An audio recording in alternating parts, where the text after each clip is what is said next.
everyone, my name is Gabe Fajuri. I'm the president of Potter & Potter Auctions in Chicago, and behind me, down these stairs, is the entryway to Ken Klosterman's Salon de Magie, considered by many magicians, many collectors, to be one of the finest and most historically significant collections of magicana in America, if not the world. So follow me down these stairs to witness something that I think you won't forget.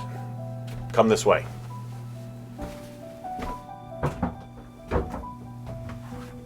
We're about to go 83 feet, 6 inches underground, so hold on.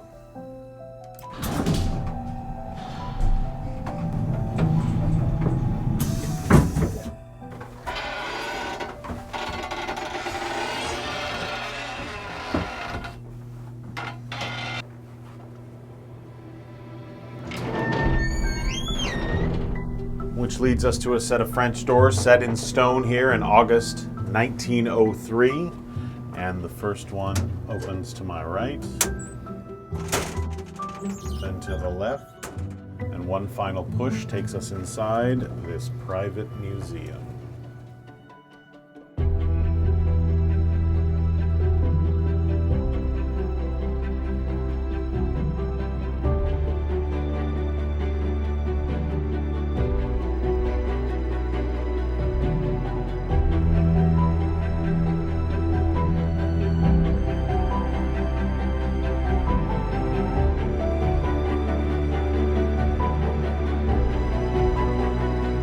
Welcome to the Victorian Room, as Ken called it, of the Salon de Magie. And flanking me on either side, we've got relics from the careers of some of the great magicians of the golden age of the art form. We have items from the career of Karl Germain, the great creative and artistic magician from Cleveland, Ohio, including his beautiful handmade carved table that allowed him to grow real roses from nothing. And on my left, we have relics from the career of Adelaide Herman and Alexander Herman, including a unique example of this poster in which she performs the décolleté cocoon illusion. And then on the far right of me, against this wall, an entire display of original Houdini memorabilia, including items used in his final touring show, like this card star, and the Flight of Time, constructed by Schlosser, used by his brother Houdin. We have a beautiful lithograph of Houdini upside down in the water torture cell, printed by Dangerfield in London in 1912. And then signed photographs, letters, and other memorabilia from Houdini's illustrious career. What's behind the cocoon poster of Adelaide Herman? Let's take a look. It's a file room and a card collection. Follow me. A big archive of memorabilia related to magicians of the last 250 years, all filed by first and last name, all inventoried and cataloged in a fully searchable text database, along with scrapbooks, memorabilia, magic props, periodicals, and related articles. And in addition, not to be outdone, of course, we have an exhaustive playing card collection from the John Snyder Jr. Company of Norwood, Ohio, right down the street from the original U.S. Playing Card Company factory on Vine Street. And, let's see here, a whole bunch of DeLand decks, including his card locator, and steamboats even, including some pneumatic playing cards and other trick decks. Another focal point of the Salon de Magie collection is material related to psychics, ghosts, and mediums. So in this display, we have relics from the career of Houdini, including photos of him with Miss Benninghofer, the Chicago medium, souvenirs from Lilydale, the spiritualist camp, built on the site of the original Fox sisters' home, and even a rare Davenport Brothers lithograph at the rear of the chamber.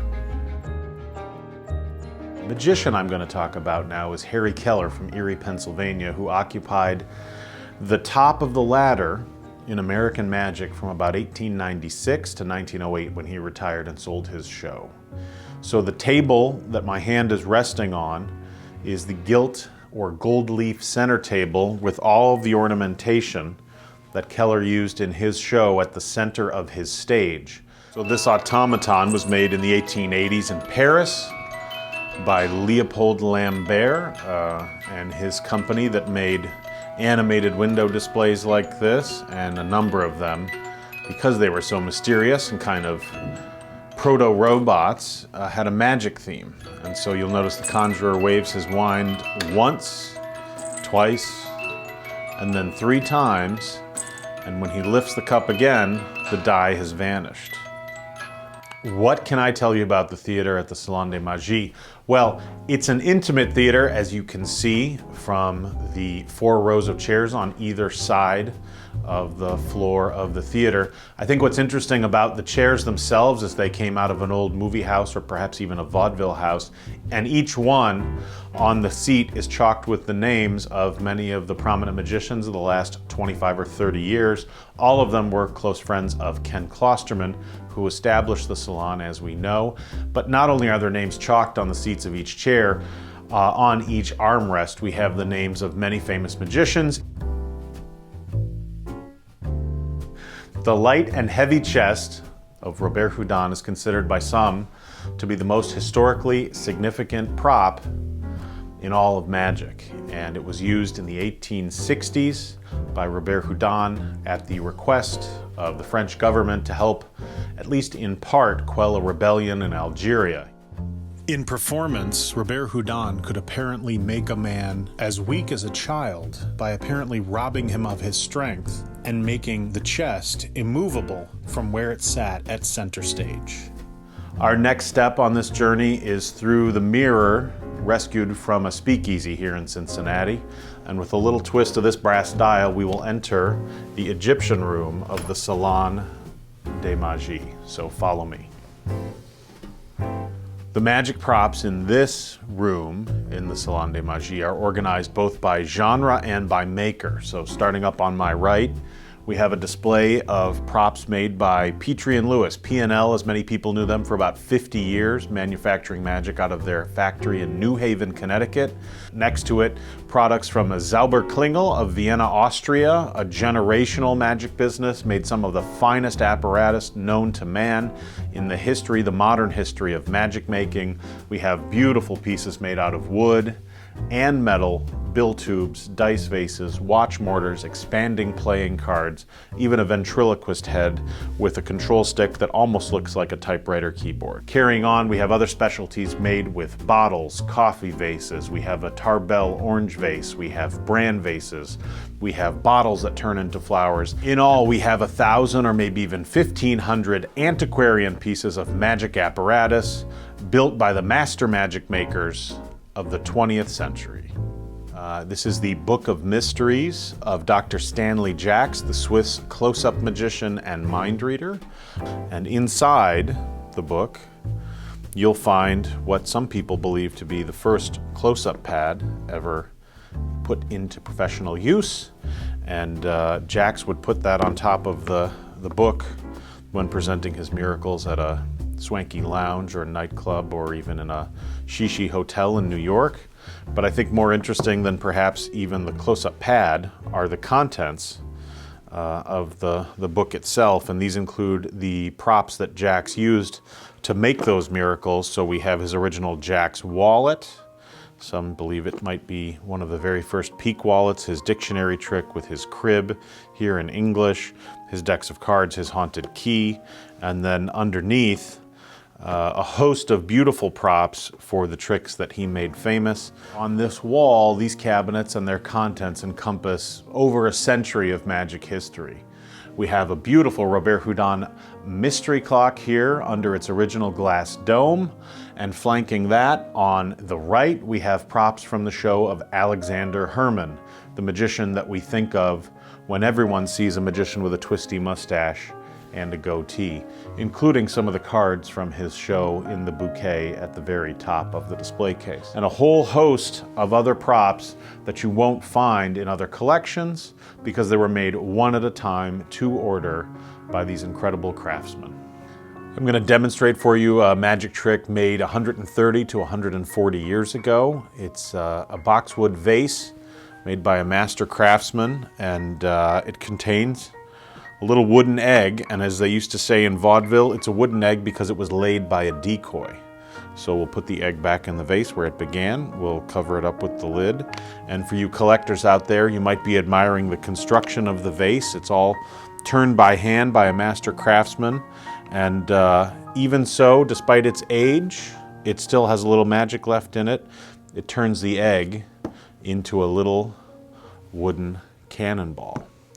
And that is magic from 130 years ago. That brings us to our next hidden room in the Salon de Magie. And follow me over here as we open the door to the library.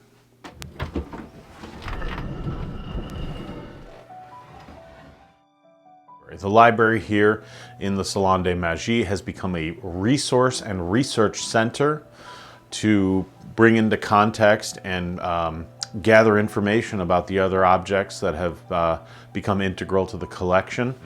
There's a beautiful glass-fronted bookcase here on my right, your left, filled with antiquarian volumes on magic, crooked gambling, and related subjects. So these are books from 1876 and earlier, some of the cornerstones of a really solid conjuring library that are contained in that case. Unless, of course, you know where the door is, and in this case, follow me to freedom. Ken Klosterman's Salon de Magie represents not only 50 years of one person's quest to gather together historically significant artifacts, but also highlights of the careers of many of the greatest magicians of the last 100 years, and relics that tell the story of centuries of deception.